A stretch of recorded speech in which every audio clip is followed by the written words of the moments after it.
sodaaddoon shi ijoollee shamarran mana madaamiti hojjettu kanatu ofiishiiti xiyyaaraan dhufte beekad ishiitu bishaan irraan si fide ilma bishaan irraan dhufte waliin dhiisnu inshallah du'eetumaan badee gubadha malee gaafa qabbaneen biyya kana duutu ol bahee miidiyaa gubbaatti abbaa dadhabaa sobsiisee abalusheen ilma keessanii abalushee maqaa akkanaa qabdu jedhee yeroo gaafatu seera akkamitti akkanatti gaafadhu siin jedhe siin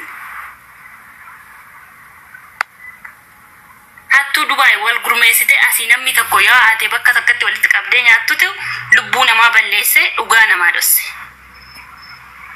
kan naagaluu dide eenyumatu ummata moo seera moo embaasumatu maatii san bilbilaan nuu qoradhu jedheen biyya kana taa'e biyya sanitti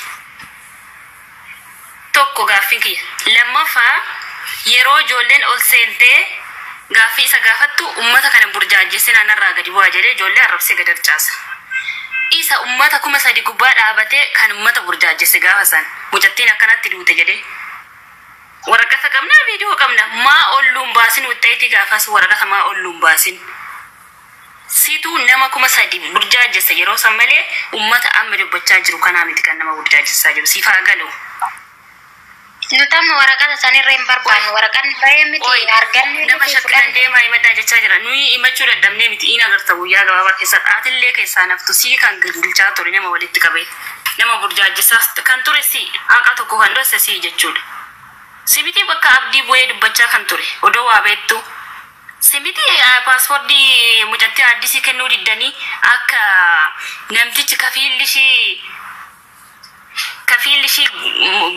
gaafanneef sijjammar qabbaneedha nuyi miti kadaabachuu kan qabu yoo beekte dabeessa wayii kafiila mataa ishii qabdilaa kafiila santu itti gaafatama lubbuu ishiiti isatu kansasa ture garuu si maal gootu namtichi mucattiin biratti duute akka kafiila hin arganne paaspoortii aaraa kennuu diddanii dhoowwitan irra ga'een jira meeqaama nan akka namaa san qilleensarraan ni naasa'u ishee baay'ee azzara waa baay'ee na dubbista inni natti daffee jira si beekamoo ajuwaan jirta guyyaa gabaabaa keessatti sin agarsiisaan ishee waa'ee Oromoo maal beekta maqaa baabaa laxxafattee osoo waa'ee Oromoo beektee ol baatee gaaffii konaa deebista short and bring siifaa galu ishee gaaffii naan si gaafadhe dubartiin tuni ol baatee naa deebista sila osoo waa'ee Oromoo beektee ummata 3,000 hin burjaajjestu ture nama seera beekuu fi nama waa tokko dhaggeeffatu dhabamee gaafa silaa gaaffii si gaafatanii si qaanessu ture Daldu koy obboleessa kiyya Nuraddiin baay'ee si jaaladha baay'een si kabaja na beekta agam akka si jaaladhu agam akka si kabaju anaafati waa'ee kanarratti waliin barre wanti nuti irratti waliin barre dhimma Oromoo fi Oromummaati Oromummaan idda dhiiga waltuffachuun gaarii miti beekta gaafa mucaa Naasiriin kuni viidiyoo qabnaa ani viidiyoon qaba ana caala namni ittaanu jiru tasgabbaadha warri wal miitan dhiifama wal gaafadhaadha micoon ofumaaf tarkaanfii ofirratti fudhattee jedhe sani bira jirtaa tirree ofii keefillee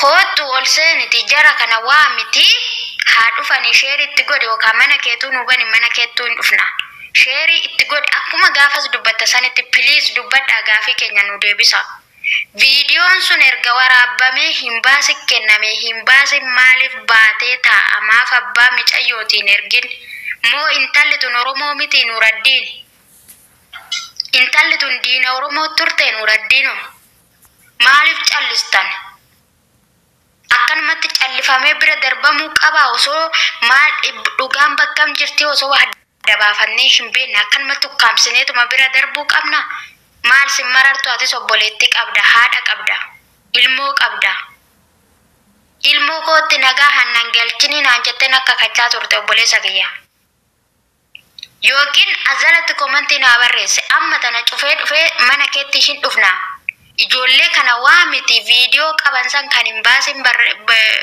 waajirri qaamni seeraa waraabee hin baasitti kenne sana hin baasisu maaliif hammatee taa'a ji'a lamaaf deemna maaliif biyyatti erguutisan maaliif maatii micayyooti ergu moo isaantu haadha micayyoo abbaa micayyooti obboleessa micayyoo obboleettii micayyooti maali abbaan irra jira raantuuni ji'a lama guutuu maaliif taa'a isaan harka nu gaafadhu atis keessa jirta waan ta'eef ija diinummaatiin wal ilaaluun faayidaa nuuf hin qabu.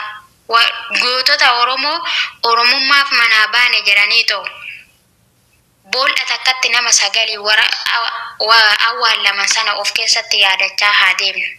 Oromummaan maal akka ta'e jechaadha. Har'a wal qoqqooduu eegaluun, gandummaatti wal galchuun, amantaa jala wal cuqqaaluun faayidaa takka nuuf hin qabu. Sheeka Oromummaaf wareegametu jira. Qeesii Oromummaaf wareegametu jira. Arsii keessatti arma muraa fi harka muraa naannolee sun calanqoo suni arsummaadhaa fi miti. Oromummaa fi malee yaa jara ko. Tuulama keessatti irree akkuma san. Sababni intala tanaati fi sababni jara kana lamaanii Oromoo Tuulamaati fi Oromoo Arsii akka diinatti akka isaan wal ilaalan godhuu hin qabu. Furmaata argachuu qaba. Akka ilma namaatti akka intala namaatti gadi teenyee yaayaan nu sirriitti intalli tun intala Oromooti malee diina Oromooti miti.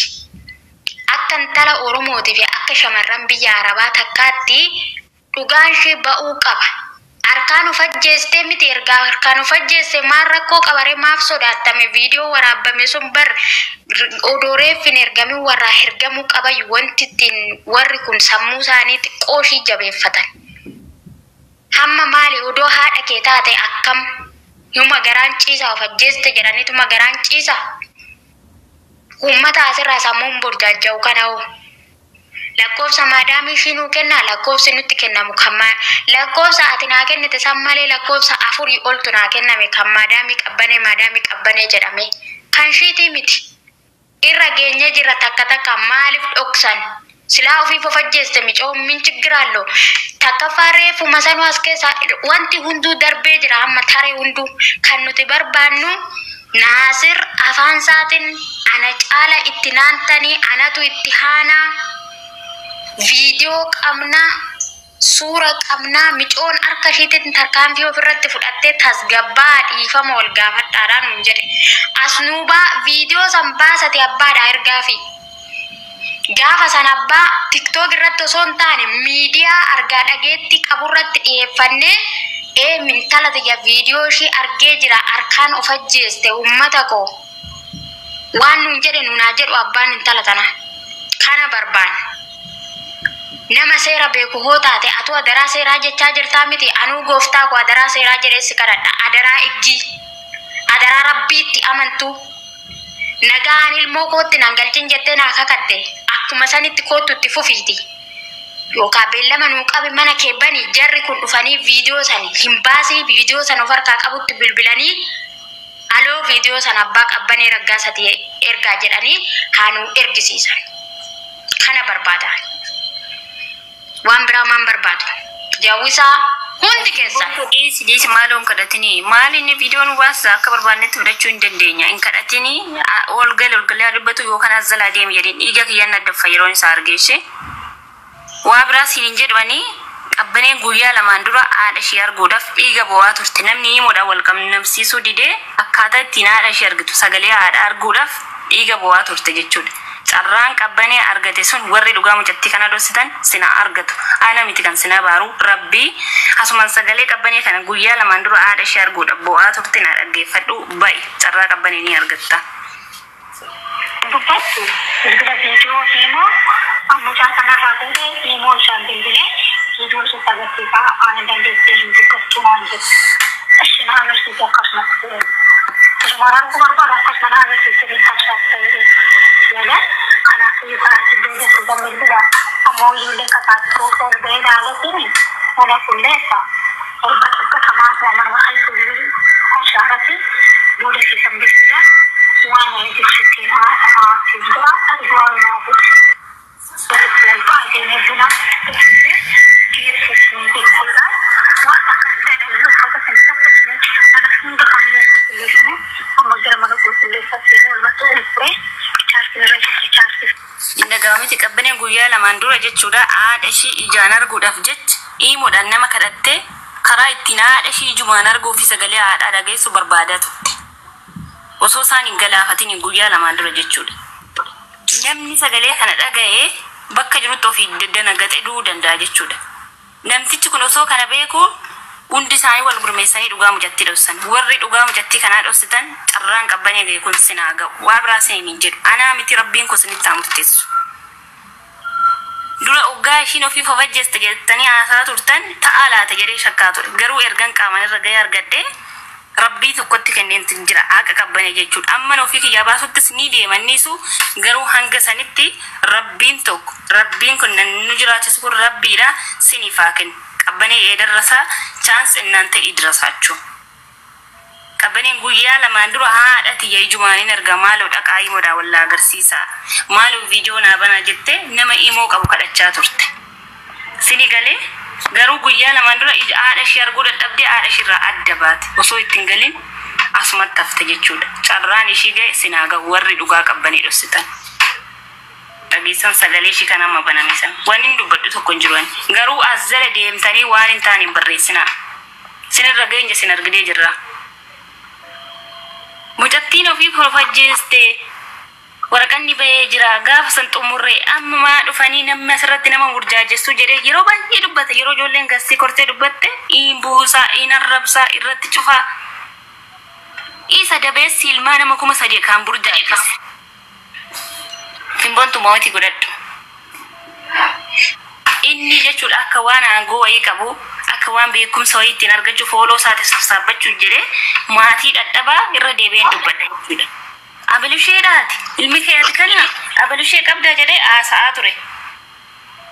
Eenyu abbaa isaati isaa faqqade eenyu aangoo isaa kennee maatii dadhabaa san bilbilaan qorachaa ture. Sijjammar imbaasiitu fira itti barbaade ture balle nama du'etti. Yeroo imbaasiin itti barbaadee dadhabde namni miidiyaa irratti gadi baasa. Osoo mucatti fira qabdu akkamitti isaan miidiyaa irratti baasanii nu dubbachaa turan. Sila kana namni dhaga'ee jiru namni nagaafatu hin jiru jedhee amma zala deemee waan hin taane barreessa. Waa biraas hin jedhuan in argatta ilmoo kee irrattis ta'ee carraa qabbanee kana in argatta. Kanumas siidhaama.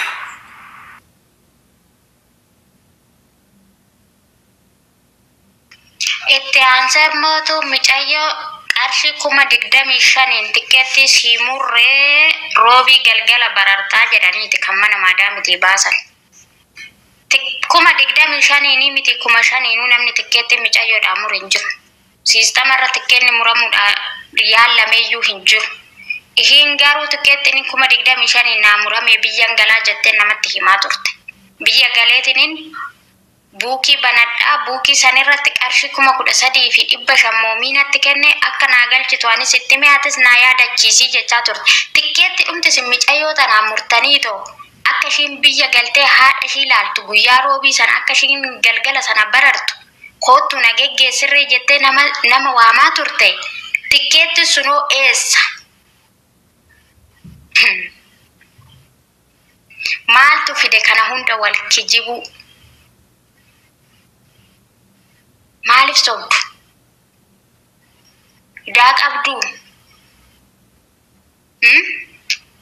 Qarshiin shiyoo 13,500 ishiin sagalee namarratti qabatteen ala kan biraa sin bira jira isa hoo maaliif dhorgattan? Kottaa dubbadda tokkoffaa viidiyoodhuma hin baasitti qaamni seeraa kenne sun hin baasin maan sun maaliif viidiyoo kana hammatee taa'a? Abbaa micayyooti. Akaakayyuu abaabayyuu micayyoo tanaati. Erga qaamni seera biyyattii waraabee itti kenne inni maaliif hammatee taa'a? Maalirraa fuudha? Jara namicayyoo Beeruutitti duute takka. Battala sanitti waraabanii erganiif haadhaaf abbaadha. Bakka ishiin odootee jechuutti summii obaasanii warratanii mana yaalaa geessanii mana yaalaatti gatanii biraa deeman.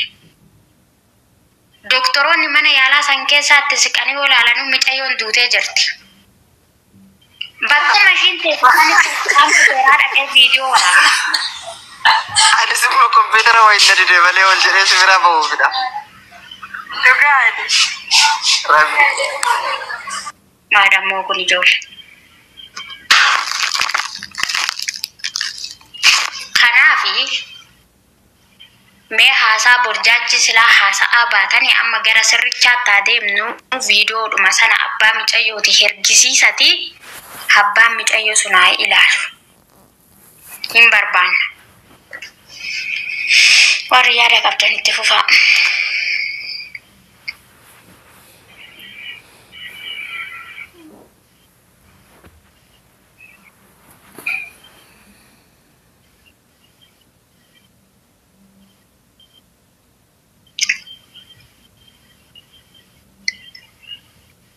Haasaa ijoollee maal callistan?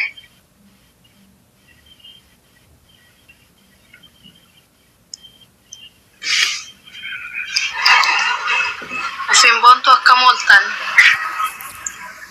Nagaa galata Rabbi akkamati viidiyoon argameera ni yoomne. Waraabame qaamni seeraa waraabee hin baasitti kenne jedhan hin baasin maaliif akka hammatee taa'u gaafataa jira.